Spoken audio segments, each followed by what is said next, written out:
오늘의 키워드 정답은 뭔가요? 네, 오늘 키워드 1250은 환율은 선행지표라기보다는 동행 혹은 후행지표라고 보는 게 오히려 맞지 않나. 따라서 저는 환율의 변곡전 구간 유무에 주목하고 있습니다. 달러 패권의 미래는 어떻게 될까요? 계속해서 단일한 긴축 통화의 자리를 계속 유지할 수 있을까요? 우크라이나 러시아 휴전 등이 강달러 약화의 반전 트리거가 되지 않을까. 오늘 준비한 컨텐츠도 스텝스 구독자분들에게 도움이 되리라 생각하고 있습니다.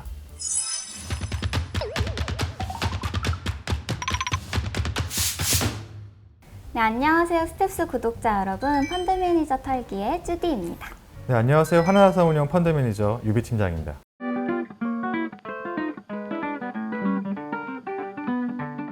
네, 오늘의 키워드는 1250인데요. 사실 저는 처음 들었을 때 교통비를 말씀하시는 건가 생각이 들었어요. 버스나 지하철에서 그렇죠. 교통카드를 찍으면 1250원이 딱 뜨니까요. 그래서 오늘도 물가 이야기를 해주시려나 싶었는데 오늘의 키워드 정답은 뭔가요? 네, 오늘 키워드 1250은 환율을 의미합니다. 환율은 당장 해외 직구라든가 해외 여행까지 우리 삶에 직관적인 영향을 많이 주는 지표인데요. 실제 투자에 있어서도 상당히 중요하다고 할 수 있겠죠. 특히 요즘처럼 국내뿐만 아니라 해외 주식까지 상당히 일반화되어 있는 상황을 복기해 보면은 그 영향력이 더욱 중요하지 않을까 생각합니다. 그래서 오늘의 환율 공부 특히 집중해서 봐주시면 좋을 것 같습니다. 네, 외국인 투자자들이 올해 15조 원이 넘는 국내 주식을 내다 팔면서 그때부터 약간 증시 침체가 좀 불러일으켜진 것 같아요. 외국인 보유 비중이 27%까지 내려간 거는 금융위기 이후에도 처음 있는 일이기도 하고요. 그래서 앞으로의 전망은 어떨까요? 바이코리아로 돌아서는 그 시점이 언제일지 좀 궁금한데요. 네, 1999년 이후 20년 동안 외국인 순매수 추이를 살펴볼게요. 20일 이상 연속 순매수를 기록한 일은 크게 4번이 있었습니다. 가장 최장 기간은 2013년 44일간 진행됐던 사례가 있었고 2014년 9월에는 약 8조 원 수준의 월간 최대 순매수를 기록하기도 했었습니다. 그 이후로는 2020년 11월 월간 기준 6조 원 수준의 순매수를 기록했던 것이 가장 근래의 큰 폭의 순매수였었습니다. 해당 기간들의 공통점을 살펴보면은 글로벌 유동성 증가라는 수급적인 요인도 있었고요. 그리고 이머징을 비롯한 글로벌 위험자산의 선호도가 높아졌던 시기라는 점입니다. 반면에 지난 10년간 한국 증시를 매수했던 절대 규모가 54조 원 수준이었음을 복귀해 본다라고 하면은 지난 2년 동안 이어진 외국인 투자자들의 매도세는 2008년 이후 12년 만에 저희가 처음 접하고 있는 현상입니다.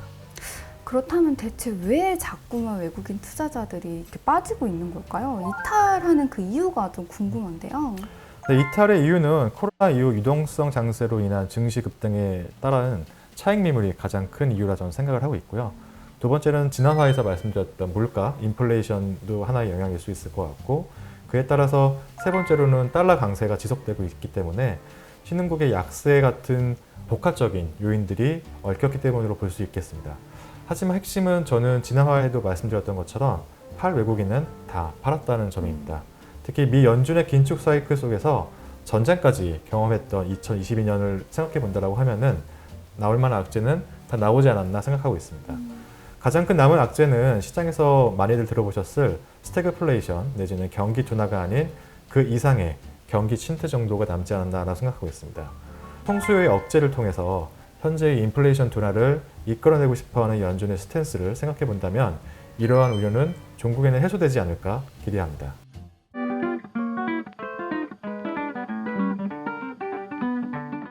최근 1,300원에 육박할 정도로 치솟았던 그 원달러 환율이 점차 안정세로 좀 돌아가고 있는 그런 안정세를 보이기 시작한 것 같은데요. 원달러 환율이 1,200원대 후반까지 온 사례는 금융위기 이후로 거의 없지 않나요? 앞서 20년이 넘는 외국인 수급 동향을 살펴봤었고요. 그리고 2008년 금융위기 이후 1,250원이 넘는 환율 레벨은 상당히 드문 수준이 맞습니다. 해당 구간의 첫 번째는 2015년 페드가 금리 인상을 했던 시기이고 두 번째는 2020년 3월 코로나가 발생했던 시기 그리고 마지막으로는 2022년 5월 이렇게 세 번이 있었고요. 재밌었던 포인트는 1250원 이상에서의 코스피 매수는 상대적으로 승률이 높았던 게임이라는 점입니다. 또한 환율을 통해 증시를 예상할 수 있는지 저 역시 오랜 기간 많이 고민을 해보긴 했는데요.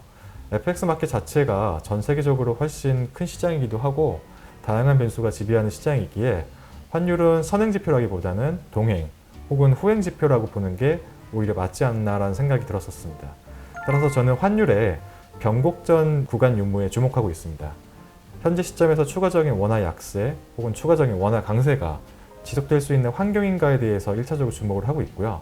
그 시기에 외국인 수급이 추세적으로 변화하고 있는지에 대해서 주목하고 있는 것이죠.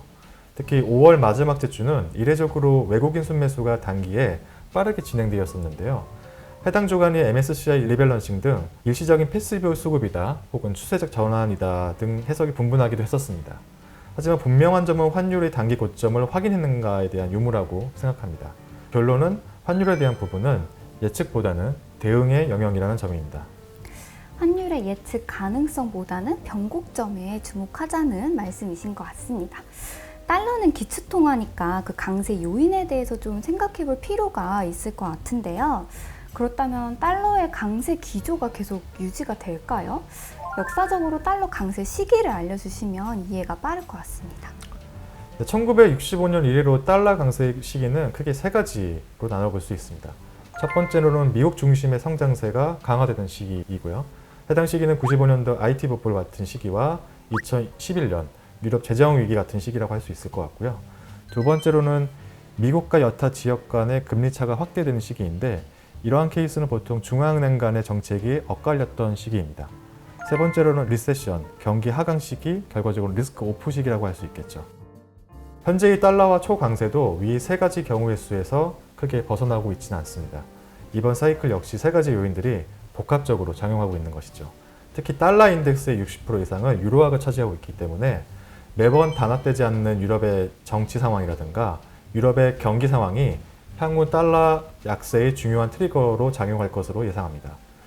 최근 20년 만에 최저치인 달러당 130엔을 기록한 엔화가 BOJ의 완화 정책 고수 천명으로 여전히 약세 기조가 현재 진행형인데요. 이를 보면 2023년까지 놓고 보더라도 주요 선진국 중에서 미국의 성장세 우위는 상대적으로 유지될 것으로 보고 있고요. 특히 ECB 금리 인상 등 금융정책의 정상화 동참이라든가 제일 필요한 부분은 우크라이나, 러시아 휴전 등이 강달러 약화의 반전 트리거가 되지 않을까 생각합니다. 달러 강세 기조 역시 앞서 말씀드렸던 원화의 변곡점에 주목하자는 것과 일맥상통하다고 할 수 있겠죠. 추가적인 강세나 약세도 중요하겠지만 추세의 변곡점에 좀 더 집중할 필요가 있다고 생각합니다. 네, 환율에 따라서 수혜를 받는 업종하고 피해를 보는 업종이 약간 극명하게 갈리잖아요. 이것에 대해서 조금 더 자세히 설명을 좀 부탁드릴게요. 네, 요즘처럼 환율이 상승할 때는 대표적인 승자는 경기 침체가 아니라는 전제하에서는 반도체 그리고 자동차 같은 수출 업종이라고 할 수 있겠죠. 현대차가 지난 1분기 국내외 합쳐서 100만 대 정도 차를 팔았었는데요. 올해 같은 경우에는 작년보다는 한 9만 대 정도 적은 90만 대 정도를 팔았다고 합니다. 매출액 같은 경우에는 10.6% 증가한 30조 2천억 원 정도를 기록했고요.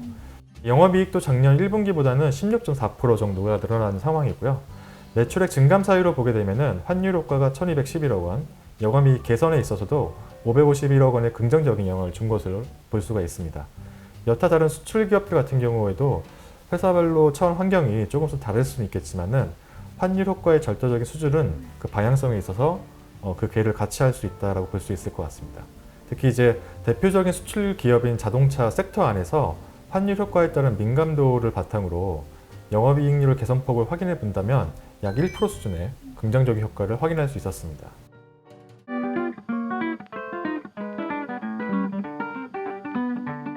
네, 환율이 이렇게 높은데도 불구하고 제가 CNN 기사에서 보니까 약 80년 동안 달러로 세계를 지배했던 미국의 글로벌 기축통화 지위를 이를 위기에 처했다는 얘기가 있더라고요.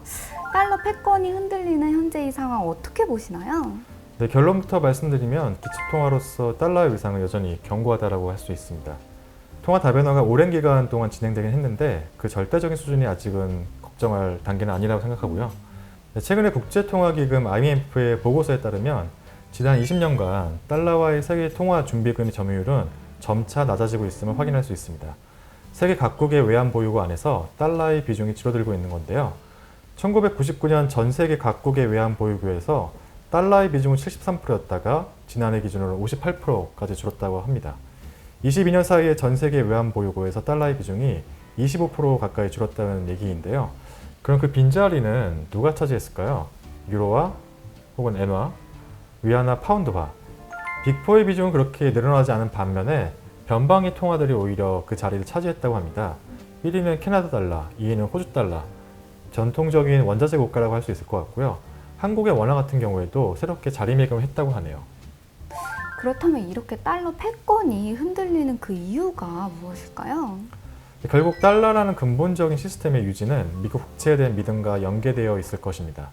여전히 미국 국채의 최대 보유국은 중국과 일본이 엎치락 뒤치락 하면서 최대 보유국의 지위를 유지하고 있는데요. 지난 3월 미국 재무부 데이터 기준으로 일본이 1.23조 달러 상당의 채권을 보유하고 있고요. 중국이 2019년 6월 1위 자리 넘겨준 이후 1위의 지위는 일본이 계속 유지하고 있다고 하는데요. 중국의 경우 미중 무역 분쟁이 본격화된 이후로 금 보유액의 확대, 그 다음에 희토류 등 주요 자원들의 수출과 위안화 연계 방안들에 대해서 고민을 많이 하고 있는 상황입니다. 결과적으로 외환의 다각화는 꾸준히 진행되고 있는 것이죠. 또한 전통적으로 미국의 오방이었다라고 할 수 있는 사우디 같은 경우에도 서울 결제 대금의 일부를 중국 위안화로 받겠다고 하는 페트로 위안을 선언하기도 했습니다. 중국도 그렇고 사우디도 그렇고 외환 다각화를 위해서 계속 다양한 노력들을 하고 있는 것 같아요. 그렇다면 달러 패권의 미래는 어떻게 될까요? 계속해서 단일한 긴축 통화의 자리를 계속 유지할 수 있을까요? 달러 패권이 항상 도전을 받아온 것은 사실이었고요. 과거 일본의 부상이라든가 근본 중국의 부상 등 패권 경쟁과 항상 맞물려 있음을 주지해야 된다고 생각합니다.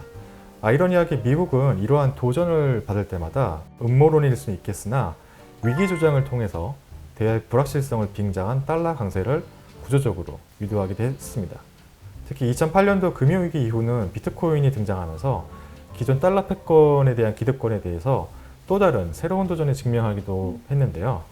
최근 루나 사태를 비롯한 달러와 연동되었던 스테이블 코인들의 몰락과 미국 증권거래위원회의 세계 최대 암호화폐 거래소인 바이낸스에 대해서 증권법 위반 여부를 본격적으로 조사한 것도 다른 의미로는 달러에 대한 위상을 방어하기 위한 조치로 해석할 수 있겠습니다. 그렇기 때문에 향후 달러 패권의 미래는 미국의 글로벌 패권 경쟁에서 그 패배 여부와 그 궤를 같이 할 수 있으며 현 시점에서 그러한 예측하기에는 조금은 어려운 부분이지 않을까라고 생각합니다. 과거 미국의 신용등급 강등에도 불구하고 금융시장은 빠르게 안정을 찾았던 점을 복귀해 본다는 말이죠.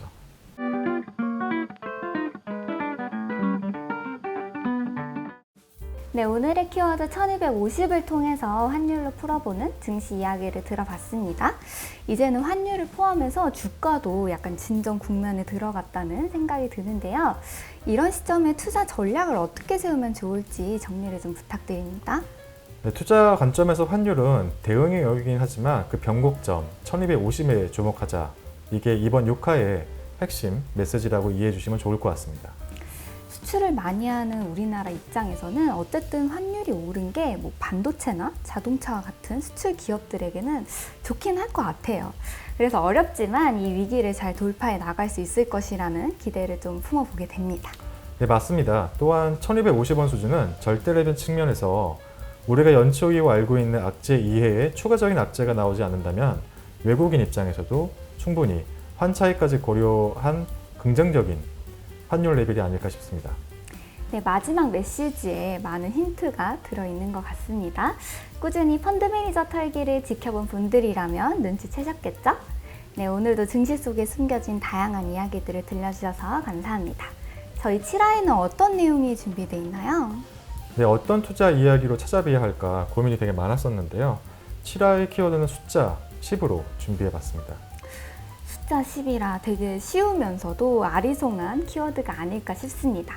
네, 계속해서 펀드 매니저 털기 많은 시청 부탁드리고요. 팀장님과 저 쭈디도 끝까지 응원 부탁드립니다. 감사합니다. 감사합니다.